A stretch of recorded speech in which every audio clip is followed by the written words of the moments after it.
I've been a backcountry elk hunter for going on 12 years now. People who don't hunt don't really understand what it means to be truly alone out there.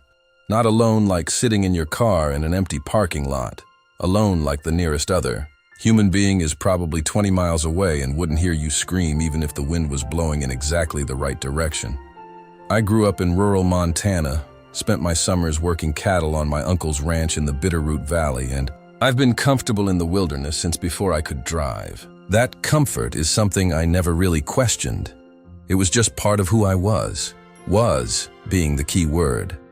Because what happened to me 3 years ago in the Selway Wilderness changed something fundamental about the way I experience the outdoors. I still go out, I still hunt, but something is different now, and I think it always will be. It was late October, which is prime elk season in that part of Idaho. I'd been planning this particular trip for almost 8 months. I had a tag for a bull and I'd done my scouting in August, glassing a specific drainage that held a solid herd. The plan was simple: hike in 7 miles, set up a spike camp near a spring I'd located on a topographic map, hunt for 5 days, and hike out. I'd done variations of this trip a dozen times. I was comfortable with the terrain, comfortable with the weather patterns, and I had a solid satellite communicator on me in case anything went wrong. I told my wife where I was going, filed a detailed trip plan with the county sheriff's office, like I always do, and drove out before sunrise on a Tuesday morning. The first 2 days were perfect. Cold nights, clear days. And on the second evening, I located the herd again about 400 yards below a long ridgeline to the north of my camp. I glassed them for almost an hour before the light faded. There was a nice 6-point bull with them hanging back from the cows in that nervous way mature bulls do when the rut is winding down. I went to sleep that night feeling good about the morning. I set my alarm for 4:30 and was asleep by 9. I woke up at 3:17 because something was outside my tent. I can't tell you exactly what woke me. There was no sound that I can definitively point to. It was more like a pressure change, a shift in the quality of the silence. I've slept in the backcountry enough to know the difference between the sound of an elk or a deer moving through camp and the particular stillness that follows something that is actively trying not to make noise. This was the second kind. I lay completely still with my eyes open in the dark and I listened. For about 2 minutes there was nothing. And then I heard it. A single footstep. Not a hoof. A boot. The deliberate compression of a human foot on frozen ground right outside the left wall of my tent. Not a branch falling, not an animal shifting weight. A step. One slow, careful step taken by something that walks the way people walk. I reached slowly for my rifle and for my headlamp. My hands were shaking badly enough that I was afraid I'd fumble the lamp and make noise. I managed to click it on with my thumb, and immediately the tent wall lit up from outside as whoever was out there caught the glow through the nylon. I said loudly that I was armed and that I would shoot. My voice came out steadier than I felt. There was no response. I heard nothing for almost a full minute. Then I heard a second footstep, this one moving away from the tent, slow and unhurried, going north toward the ridgeline. Not running, not startled, just leaving. Like whatever it was had done what it came to do and was simply finished. I didn't sleep again that night. When it got light enough, I walked the perimeter of my camp looking at the ground. The soil around my tent was frozen pretty solid, but there was one spot on the north side near a patch of softer dirt close to the spring where I found what I was looking for. A partial boot print, adult-sized, pointing toward the ridgeline. I stood there for a long time looking at that print and trying to convince myself there was an innocent explanation. A trapper who was camped nearby, a lost hiker, someone checking a snare line in the dark. None of those explanations felt right, and I think somewhere deep in my gut I knew why. Because nobody hikes 7 miles into a wilderness area in the middle of the night. There is no reason to do that unless you are specifically going somewhere, and the only thing in this particular drainage at 3 in the morning was my tent. I hunted through the rest of that day mostly on autopilot, always keeping the ridgeline in my peripheral vision. I never saw another person. I found no camp, no gear, no other tracks. Around midday, I located a stretch of game trail and followed it north toward the ridge. and I was maybe 200 yards up the slope when I noticed something that stopped me cold. There were saplings on either side of the trail, young aspens probably 8 or 9 feet tall, and on several of them, at roughly eye level, the bark had been stripped away in vertical cuts, not rubbed by elk antlers the way you commonly see. Cut, like with a knife. Clean, deliberate vertical cuts on 4 or 5 consecutive trees. Between 2 of them, at the height you'd hang something from a nail on a wall, was a single length of paracord tied around both trunks, just hanging there between the trees across the trail, blocking it, like a marker or a warning, or something that someone put there specifically for someone walking up that trail to find. I turned around and went back to camp. I packed up everything that afternoon, and I hiked out in the dark with a headlamp, 7 miles on terrain I only partially knew, because staying felt worse than leaving. I've told maybe 3 people this story in its entirety. Most hunters who hear it assume I spooked a trapper or a poacher who was working the area. Maybe. I've considered that. But trappers don't stand outside tents in the dark. Poachers don't mark trails with paracord. I went back to that drainage the following August to scout again, and I looked hard for those carvings on the aspens. I found the trees. The bark had grown back over the cuts. But the paracord was gone. My name is not important. What I do for a living is not important. What is important is that I know the difference between an experience that scared me in the moment and an experience that actually changed me. I've had plenty of the first kind, near misses on icy roads. A close call with a black bear when I was 19 that ended with both of us running in opposite directions. The kind of thing that floods your system with adrenaline and then becomes a funny story you tell at dinner. What happened to me in the Appalachian backcountry 4 years ago is categorically different. I think about it almost every day, not because it was dramatic or because anyone got hurt, but because of what I found, and because of what finding it implied about how long it had been there, and how many people might have walked past it without ever knowing. I need to back up. I was doing a section of the Appalachian Trail in Virginia and West Virginia, a stretch I'd been wanting to complete for about 3 years. It was June, so the weather was warm and the trail was relatively well trafficked by thru-hiker standards, meaning I was crossing paths with maybe 4 or 5 other hikers a day. I'm an experienced backpacker. I had done sections of the AT before. I knew the culture, I knew the trail towns, and I had solid gear. I was 3 days into a 9-day section, and by all accounts, everything was going well. My feet were good, the weather was cooperating, and I was making solid miles every day. On the 3rd evening, I set up camp at an established site about a 1/4 mile off the main trail.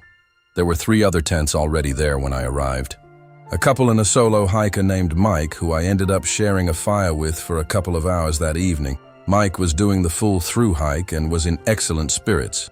We talked about gear and about the trail ahead, and he turned in early because he wanted a big mileage day the following morning. The couple left even earlier. I sat up a little longer tending the fire and enjoying the quiet, and then I went to bed around 9:30. I woke up the next morning before anyone else and packed up quietly, not wanting to disturb the other campers. The trail from the campsite back to the main AT ran through a fairly dense section of second-growth hardwood forest. I'd walked it the night before in good light, so I knew what to expect. But in the gray early morning, with mist sitting low in the hollows, the forest felt different, denser somehow, like it had rearranged itself overnight.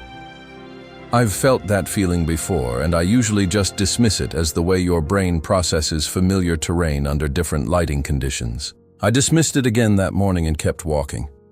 About halfway between the campsite and the main trail, I stepped over a log, and something caught my eye off to the right. Down a slight slope, maybe 30 yards into the trees, there was a structure. At first I thought it was a hunting blind or an old deer stand someone had built and abandoned. But as I picked my way down the slope toward it, I realized it was neither of those things. It was a shelter, not a debris hut or a natural lean-to. An actual constructed shelter, maybe 6 feet by 8 feet, built from scavenged materials. Old plywood, sections of metal roofing, plastic sheeting weighted down with rocks along one edge. Whoever built it knew what they were doing.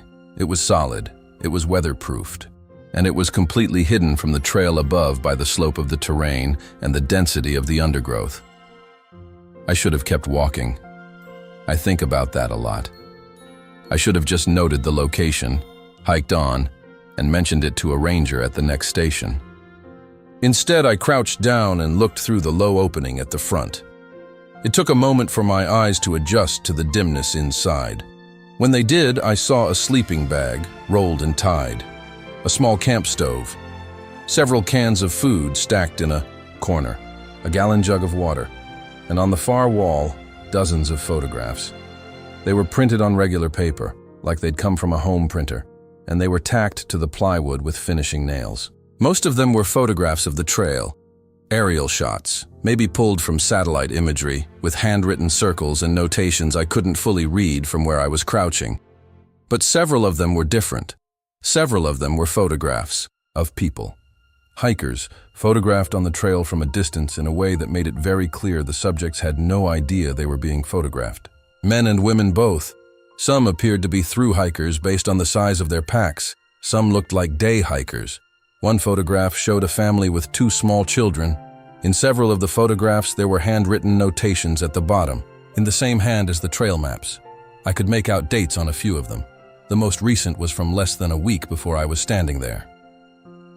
I backed away from the opening and stood up, and I walked very quickly back up the slope to the trail. I did not look back. I hiked almost 3 miles before I stopped, and when I did, my hands were shaking. I found a ranger station later that afternoon and reported everything I could remember. The ranger I spoke with wrote it all down and thanked me, but his expression was difficult to read. He was professionally calm in a way that made me feel like either he had heard things like this before or he was not quite sure what to do with the information. I left my contact details and hiked on. I never heard anything back. I finished my section, drove home, and spent the next several weeks telling myself that whoever was living in that shelter was probably just someone choosing an unconventional lifestyle, someone who wanted to be close to the trail without paying for shelters, someone harmless. I'm still telling myself that. I'm just not sure I believe it. The thing about being 17 is that you think you know what dangerous looks like. You've seen it in movies and you've read about it in true crime content your parents would rather you weren't consuming, and you construct this image in your head of what a situation you should be afraid of actually looks like. It looks obvious. It announces itself. There are clear signs, and if you pay attention to them, you will be fine. I believe that completely, and without any doubt, until the summer before my senior year, when I learned that the most dangerous situations are often the ones that look completely normal right up until the moment they don't. I grew up in a small town in rural Tennessee, the kind of place where everybody knows your family, and the biggest social events are Friday night football games and the 4th of July fireworks at the county fairground. I had 2 close friends growing up, a girl named Dara, who I'd known since kindergarten, and a guy named Ellis who moved to our town in 6th grade and immediately became part of our group in the way that certain people just naturally fall into, the social fabric without any effort. The 3 of us did everything together. That summer we were working part-time jobs and saving money and spending our evenings either at the town pool or driving around in Dara's truck looking for something to do in a place where there was almost nothing to do. It was Ellis who found the trail. He'd been watching hiking content online and had gotten increasingly enthusiastic about the idea of doing something more serious than the walks along the creek behind his neighborhood. He found a trail network in a state forest about 40 minutes from our town that apparently had some significant elevation and decent views from the top of a long ridge. None of us had been there before. We decided on a Saturday, packed water and sandwiches, and drove out in Dara's truck on a morning in late July that was already hot before 9 o'clock. The parking area at the trailhead was a gravel lot with a wooden kiosk that had a laminated trail map behind scratched plastic. There were 2 other vehicles in the lot when we arrived. A pickup and a sedan, both older model, nothing particularly notable. The first hour of the hike was genuinely great. The trail climbed steadily through a mixed hardwood forest, and Ellis was in front, setting a good pace, and Dara and I were talking the way you talk when you're 17 and the whole summer. Still feels long and full of possibility. The air smelled like dry leaves and warm earth, and somewhere above us a woodpecker was working at something steadily. We crossed a stream on a wooden footbridge and the trail split. Ellis wanted to take the longer loop that went up to the ridge. The sign said it was 4 miles and the other option was a 2-mile out and back. We voted and Ellis won 2-1, Dara being my dissenting vote, not because I was worried but because I was already starting to feel the heat.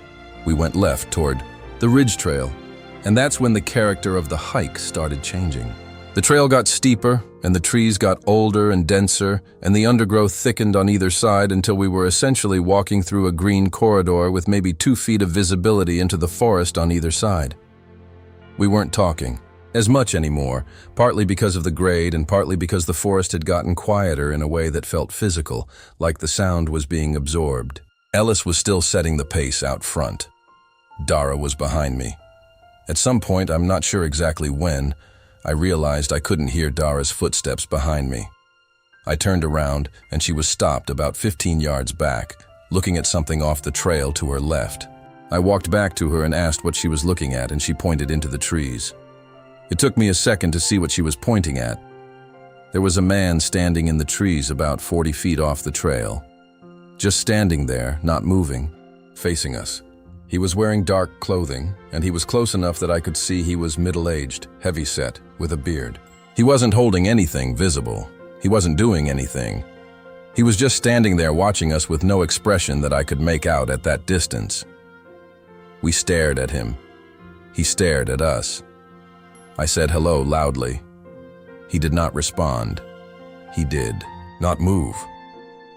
Ellis had doubled back when he realized we'd stopped, and when he got to us and I pointed the man out, Ellis kind of laughed it off and said it was probably just someone who'd gone off trail to use the bathroom or look at something. Ellis called out to the man, asking if he needed help or was lost. The man did not respond. He just kept standing there. Ellis's laugh faded. The 3 of us stood together on the trail, staring into the trees at this person who was absolutely staring back at us, and the collective instinct that passed between the 3 of us was wordless and immediate. We turned around and started walking back down the trail the way we had come, not running, walking fast, together. We made it maybe 200 yards when Ellis grabbed my arm and said quietly and with complete seriousness that there was someone else on the trail ahead of us. I looked forward and he was right. There was a second man standing in the middle of the trail below us, facing up the slope in our direction. He was tall and thin, and was also wearing dark colors, and he was just standing there in the trail, not moving, maybe 100 yards downslope. The trail was the only way back to the parking lot. This man was standing in the trail between us and our exit. Dara made the decision before either Ellis or I could fully process the situation. She said we were going off trail to the right and going down the slope through the trees until we hit the creek we'd crossed on the footbridge and then following the creek back to the trailhead. She didn't wait for us to agree. She stepped off the trail and into the undergrowth, and Ellis and I followed her.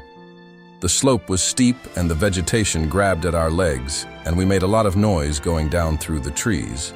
But none of us cared about being quiet. We cared about moving. We could hear movement in the forest behind us and above us as we descended, but we didn't stop to try to identify it. Dara hit the creek first, and we turned and followed it downstream at a near jog, splashing through the shallows where the bank was too overgrown to walk on. We reached the footbridge and crossed it, and then we could see the parking area through the trees, and we ran the last 200 yards without any discussion at all. When we got to the lot, both of the other vehicles were still there. We got into Dara's truck and she locked the doors and started the engine, and we left without speaking. It was only when we got back on the paved road that any of us said anything. What we said was nothing useful. We mostly just checked in with each other in broken sentences, trying to establish that we were all okay and that what we'd just experienced had actually happened to all 3 of us, and not just to one person's frightened imagination. We told Dara's father that evening because she lived with a single dad who worked in law enforcement and who we felt was the right person to tell. He took it seriously. He made calls. What eventually came back was not satisfying. No one matching the description of either man was located in or around the forest that day. The ranger on duty had not encountered either individual. The vehicles in the lot were traced to a family that had been hiking the 2-mile loop and a man who had been birding in a completely different section of the forest. There was no explanation. There was no outcome. We just had an experience that ended without resolution, the way the truly frightening things often do. Dara didn't go back to that forest. Neither did I. Ellis drove out there one more time the following month, I think, to prove something to himself, and he said it was completely normal and unremarkable, and that he felt nothing. I don't know if that made it better or worse. I genuinely cannot decide. What I do know is this. The three of us graduated the following spring and went our separate ways the way people do. Dara went to school for nursing and is working at a hospital in Nashville now. Ellis joined the military, and I hear from him a few times a year. We still talk about that day occasionally when it comes up, which it does less and less as time passes. But none of the three of us have ever arrived at a satisfying explanation. Two men, two different positions. No communication between them that we witnessed. No criminal record, no reported incidents in the area, no follow-up from authorities. Nothing. Just two men standing still in a forest watching three teenagers with an attention that felt deliberate and purposeful in a way that has never fully left my memory. The most frightening part, if I'm being honest, was not the running. The running felt clarifying. The most frightening part was the stillness, the patience of it. The sense that these were not people who had stumbled across us by accident, but people who had been waiting. That is what I cannot explain, and that is what I suspect I never will.